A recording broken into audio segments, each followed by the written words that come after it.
So last week, Timothee Chalamet had an interview with Matthew McConaughey where he said something that made a lot of people very mad. Now, if you are one of the people who he made mad, I want to say that I am mad at you, okay? Unless I know you personally, in which case I love you. But if I do not know you, I am mad at you, and I want to explain why.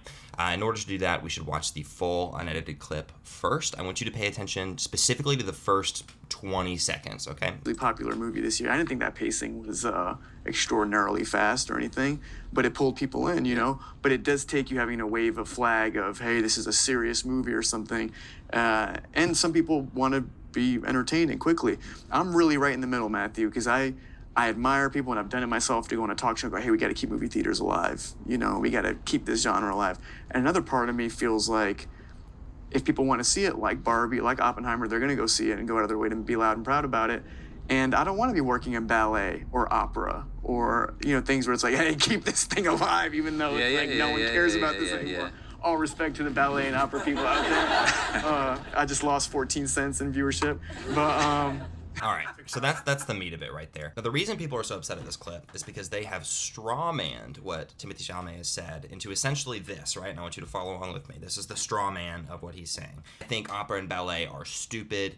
Nobody cares about them, and they shouldn't, because they are stupid and bad and terrible, and I hate them, and I have no respect for them. I'm being a little hyperbolic here, but the point being is people are taking this as a personal dig towards their profession, or a direct jab at opera and ballet, when this really was not the point of what he was saying. And hopefully by showing the full clip, that made that a little bit more clear. Because I think what Timothee Chalamet is actually saying, even though it was a little rash, admittedly, and we'll talk about that later, is he's bringing up a crucial, interesting point at a time where movie theaters are dying, where cinema is kind of transforming into something different. And he's asking the question, do you hold on and bury your head in the sand, or do you move on to the next thing and move on to whatever audiences are moving to, right? So this comes at a time like after the Netflix and Warner Brothers deal, where the Netflix CEO is saying that the theater model is outdated, and Netflix is designing their shows around people's phones and taking into account the fact that they're probably not paying a lick of attention to anything that they're watching, at a time where every social media site optimizes for your overwhelming engagement and undivided attention. And Timothee Chalamet is asking, do we move with the audiences and where the audiences are going, or do we try to preserve our art form and try to make it work,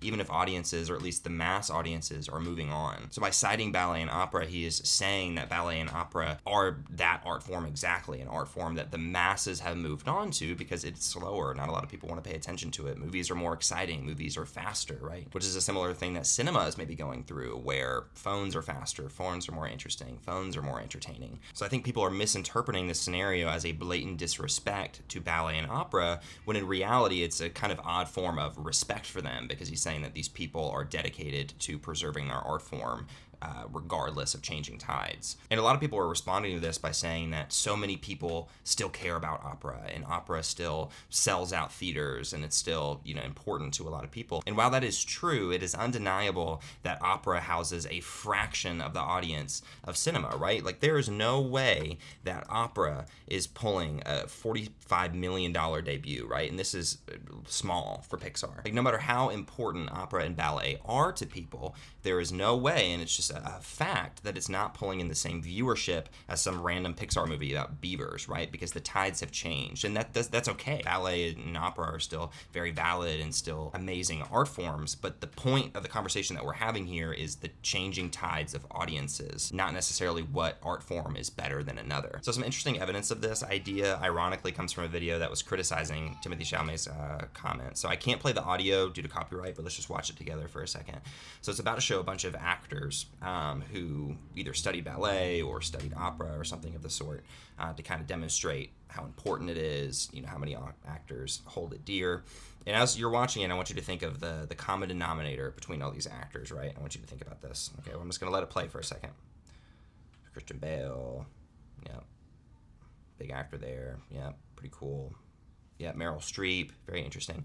So the common denominator between all these people is that none of them are still ballet dancers, right? And why are they not ballet dancers? Because the tides have changed. Audiences have moved on, and that's okay. That's like, it's still a totally valid art form.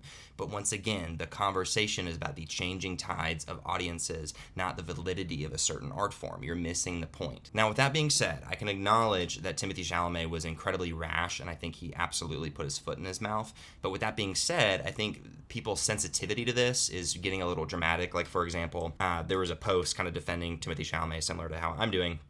And somebody commented, please do not defend him. We all saw the way he laughed about it. He wasn't respectful at all. All of that was highly insulting. I am sorry if he offended your art form. I can understand that being insulting.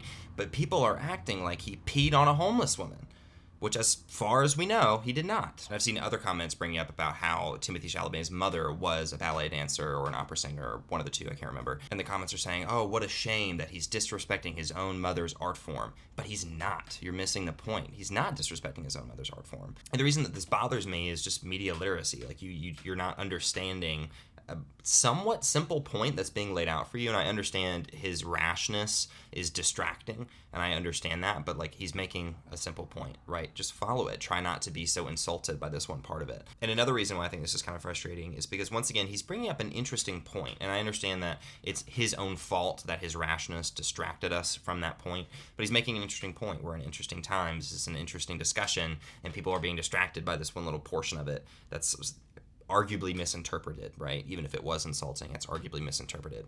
But we could be talking about this. This is an interesting conversation. This is an interesting time, and he's bringing up a valid point, in my opinion. Anyway, I think that's about it. I don't think I had anything else to say. Thank you.